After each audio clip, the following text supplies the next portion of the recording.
மற்றும் ஒரு மறுபக்கம் நிகழ்ச்சியில் இணைந்து கொள்கின்றோம். அந்த வகையில் இன்றைய தினமும் நமது டிவி செய்தி அறைக்கு கிடைத்திருக்கக்கூடிய நாளேடுகளின் முதற் பக்கத்தில் பிரசுரமாக இருக்கக்கூடிய தலைப்புச் செய்திகள் குறித்து எமது அவதானத்தை செலுத்துவோம். அந்த வகையில் வீரகேசரி பத்திரிகையின் பிரதான தலைப்புச் செய்தியாக ரணில் தொடர்பில் ஏன் இந்த அச்சம், அமைச்சர் லால்காந்தவிடமிருந்து விசாரணைகளை ஆரம்பியுங்கள், ஐக்கிய தேசிய கட்சியின் பொதுச் செயலாளர் தலதா அத்துக்கோரல கோரிக்கை என்ற செய்தியானது தலதா அத்துக்கோரலவின் நிலப்படத்துடன் இன்றைய வீரகேசரி பத்திரிகையின் பிரதான தலைப்புச் செய்தியாக பிரசுரமாக இருக்கின்றது.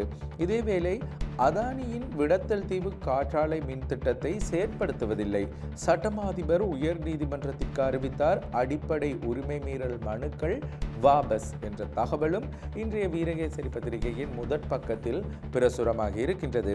இதனை தவிர பேராயரின் ஆதங்கம் நியாயமானது, அமைச்சரவை பேச்சாளர் கோட்டாவின் உத்தரவு சட்டவிரோதம், பெண்ணின் அடிப்படை உரிமை மீறல் மனுவை விசாரித்த உயர் நீதிமன்றம் என்ற தகவலும், அமைச்சர் ஆனந்த விஜயபாலவுக்கு எதிரான மனு அடிப்படை ஆட்சேபனைகளை குறித்து மே 5 தீர்மானம் என்ற தகவலும், லலித் குகன் காணாமல் ஆக்கப்பட்ட விவகாரம், மேன்முறையீட்டு நீதிமன்றத்தின் தீர்ப்புக்கு எதிரான மனுவின் விசாரணை ஒத்திவைப்பு என்ற தகவலும் இன்றைய வீரகேசரி பத்திரிகையின் முதற் பக்கத்தில் செய்திகளாக பிரசுரமாக இருக்கின்றன.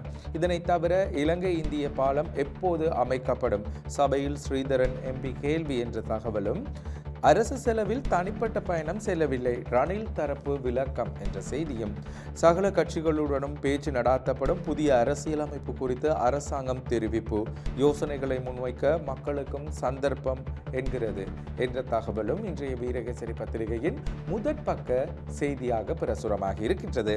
இதனை தவிர ஐக்கிய மக்கள் சக்தியிலிருந்து சகல பதவிகளிலிருந்தும் விலகினார் இம்தியாஸ் என்ற தகவலும், 6 அரசியல் கட்சிகள் 11 சுயாதீன குழுக்கள் வேட்பு மனு தாக்கல் என்ற தகவலும் இன்றைய வீரகேசரி பத்திரிகையின் முதற் பக்க செய்திகளாக பிரசுரமாக இருக்கின்றன.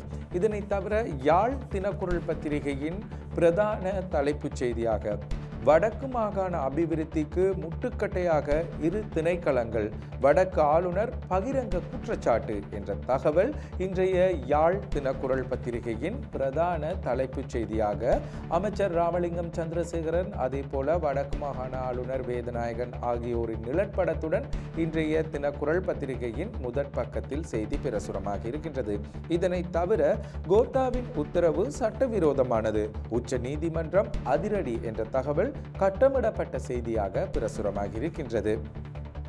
அதே போல ஏப்ரலில் பால்மா விலை உயரும், கடல் கடந்த பெட்ரோலிய ஆய்வு பணிகளை அரசு தொடங்கும், அதானி மன்னார் காற்றாலை மின் திட்டத்திற்கு எதிரான 5 மனுக்கள் வாபஸ் என்ற தகவலும், பேராயரின் ஆதங்கம் நியாயமானதுதான், சூத்திரதாரிகள் விரைவில் கைது என்ற தகவலானது அமைச்சரவை பேச்சாளர் அமைச்சர் நலிந்த ஜெயதிசவின் நிலப்படத்துடன் இன்றைய யாழ் தினக்குரல் முதற் பக்கத்தில் தலைப்பாக பிரசுரமாக்கி இருக்கின்றது.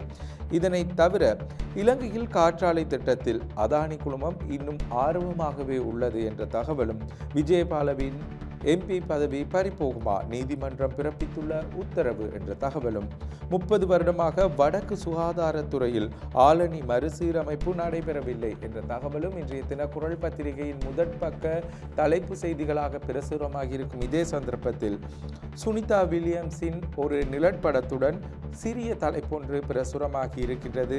இன்று அதிகாலையில் பூமியில் கால்பதிக்கும் சுனிதா வில்லியம்ஸ் என்ற சிறு தலைப்பு ஒன்று அவருடைய நிலப்படத்துடன் இன்றைய யாழ் தினக்குரல் முதற் பக்கத்தில் தலைப்பு செய்தியை பிரசுரமாகி இருக்கின்றது.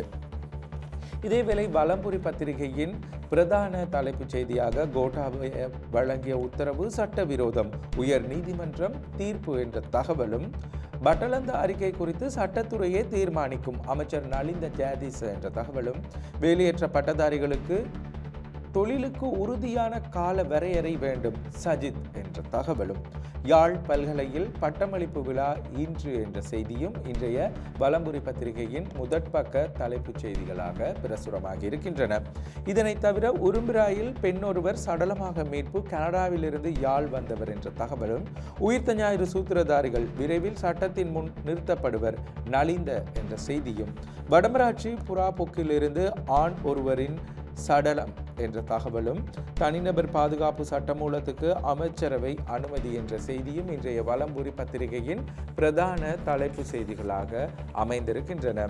இதேவேளை உதயன் பத்திரிகையின் பிரதான தலைப்புச் செய்தியாக குருந்தூர் மலை விவகாரம் ஆராய்வதற்கு தனிக்குழு, பிரச்சனைகள் தீர்க்கப்படும் வரை ஆராய்ச்சி பணிகளுக்கு தடை என்ற தகவலும் இன்றைய உதயன் பத்திரிகையின் பிரதான தலைப்புச் செய்தியாக அமைந்திருக்கின்றது. இதனை தவிர திஸ்ஸவிகாரைக்கு பொறுமையுடன் தீர்வு, உள்ளூராட்சி தேர்தல் யாழில் நேற்று மாலை வரை 159 தரப்புகள் கட்டுப்பணம், யாழ் மாநகர சபைக்கு 12 தரப்புகள் கட்டுப்பணம் என்ற தகவலானது இன்றைய உதயன் பத்திரிகையின் முதற்பக்க தலைப்புகளாக பிரசுரமாகி இருக்கின்றன. கட்சி உறுப்புரிமை விவகாரம், சிவமோகனின் மனு மீது நாளைய தினம் நீதிமன்ற முடிவு என்ற செய்தியும், யாழ்ப்பாணம் மாவட்டத்தில் 11,081 குடும்பங்களுக்கு காணிகள் இல்லை என்ற செய்தியும், ஒரு சிறிய கட்டமிடப்பட்ட செய்தியாக மோட்டார் திருட்டு ஒருவர் மறியலில் என்ற தகவல் யாழ்ப்பாணத்தில் இடம்பெற்றதாக குறிப்பிடப்பட்டிருக்கின்றது. இதனை தவிர ஜனாதிபதி அனுரகுமாரவின் நிழற்படத்துடன் போதை மாபியாக்களை அழிக்க புதிய சட்டங்கள் என்ற செய்தி உதயன் பத்திரிகையின் முதற்பக்க தலைப்பாக பிரசுரமாகி இருக்கின்றது. பணிப்புறக்கணிப்பு போர், சுகாதார சேவை நேற்று முடக்கம் என்ற செய்தியும், மதத்தலங்கள் அனைத்திலும் பாகுபாடில்லாத அபிவிருத்தி என்ற தகவலும், ஈஸ்டர் தாக்குதல் சூத்திரதாரிகளை சட்டத்தின் முன் நிறுத்துவது உறுதி, அமைச்சர் நலிந்த ஜெயதீச என்ற செய்தியும் இன்றைய உதயன் பத்திரிகையின் முதற்பக்க செய்திகளாக பிரசுரமாகி இருக்கின்றன. இதில் கோட்டாபய ராஜபக்சவின் விவகாரம் தொடர்பில் நாங்கள் ஆராயும் போது, போதைப்பொருள் கடத்தல் தொடர்பில் பேலியகொட விசேட புலனாய்வு பிரிவினரால் கைது செய்யப்பட்ட பெண் ஒருவரை தடுத்து வைத்து விசாரணை செய்யுமாறு அப்போதைய ஜனாதிபதியாக இருந்த கோட்டாபய ராஜபக்ச உத்தரவிட்டிருந்தார். பாதுகாப்பு அமைச்சர் என்ற ரீதியில் அவர் இந்த உத்தரவை பிறப்பித்திருந்தார். இருந்த போதிலும் இந்த உத்தரவுக்கு எதிராக கைது செய்யப்பட்டிருந்த குறித்த பெண் அடிப்படை உரிமை மனுவை தாக்கல் செய்திருந்தார்.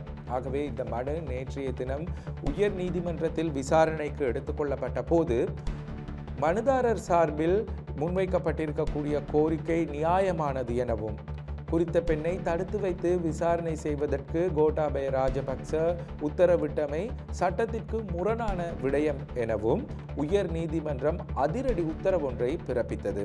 இதனூடாக பாதிக்கப்பட்டிருக்கக்கூடிய பெண்ணுக்கு 1 லட்சம் ரூபாய் இழப்பீடு வழங்க வேண்டும் எனவும் நீதிமன்றம் உத்தரவிட்டிருக்கின்றமை விசேட அம்சமாகும்.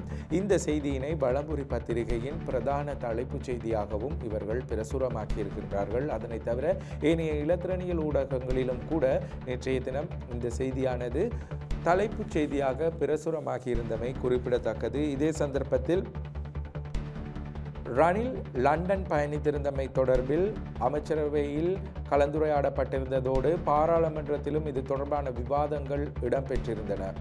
ஆகவே இந்த விடயம் தொடர்பான தகவல்கள் பாராளுமன்றத்தில் பகிரங்கப்படுத்தப்பட்டதை தொடர்ந்து நேற்றைய தினம் ரணில் விக்ரமசிங்கவின் தரப்பினர் இது முற்றிலும் உண்மைக்கு புறம்பான தகவல் என்ற செய்தியை நேற்றைய தினம் ஊடகங்களுக்கு வழங்கியிருந்தனர். அறிக்கை ஒன்றினூடாக அவர் ராஜதந்திர ரீதியிலான பயணங்கள் மாத்திரமே மேற்கொண்டிருந்ததாகவும், நாட்டின் அப்போதைய முதற் பெண்மணியாக இருந்த ரணில் விக்ரமசிங்கவின் மனைவியான மைத்ரி விக்ரமசிங்கவும் தன்னுடன் பயணித்திருந்ததாகவும் குறித்த அறிக்கையில் தெரிவிக்கப்பட்டிருந்தது. இருந்த போதிலும் இவர்களுடைய பயணம் எந்த விதத்திலும் தனிப்பட்ட பயணங்களாக இல்லை எனவும், அதற்காக அரச நிதி பயன்படுத்தவில்லை எனவும் அரசாங்கத்தினால் முன்வைக்கப்பட்ட குற்றச்சாட்டுக்களை நிராகரிப்பதாகவும் அந்த செய்தியில் காணப்பட்டிருந்தது.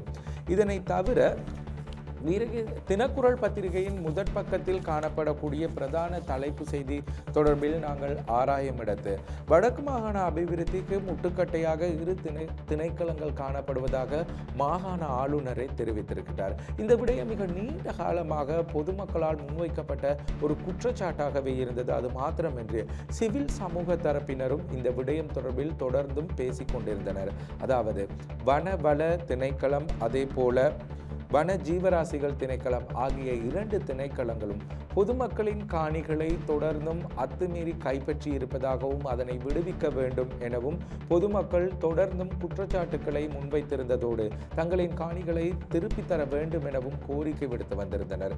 இந்த நிலையில் நேற்றைய தினம் இந்த தகவலை உறுதிப்படுத்தும் வகையில் வடக்கு மாகாண ஆளுநரினால் இந்த தகவல் வெளியிடப்பட்டிருக்கின்றது. ஆகவே வடக்கு மாகாணத்தில் இருக்கக்கூடிய பொதுமக்களின் பெருமளவான காணிகள் வன திணைக்களம் அதே போல வன ஜீவராசிகள் திணைக்களத்திடம் காணப்படுவதாகவும் இந்த அபிவிருத்தி செயற்பாடுகளுக்கு இந்த இரு திணைக்களங்களின் நடவடிக்கைகள் மற்றும் அவர்களுடைய செயற்பாடுகளுமே முட்டுக்கட்டைகளாக காணப்படுவதாக வடக்கு மாகாண ஆளுநர் தெரிவித்திருக்கின்றார். ஆகவே அபிவிருத்தி என்பது ஒட்டுமொத்த ஒரு சமூகத்தின் முன்னேற்றகரமான அடுத்த கட்ட நடவடிக்கையாக காணப்படுகின்றது.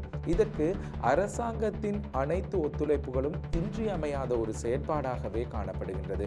இந்த பின்புலத்தில் அரசாங்கத்தினால் இயக்கப்படக்கூடிய வன திணைக்களம் அதே போல வன ஜீவராசிகள் திணைக்களம் ஆகியனவும் இந்த அபிவிருத்தி செயற்பாடுகளுக்கு ஒத்துழைப்பு வழங்க வேண்டும், ஆதரவு வழங்க வேண்டும்.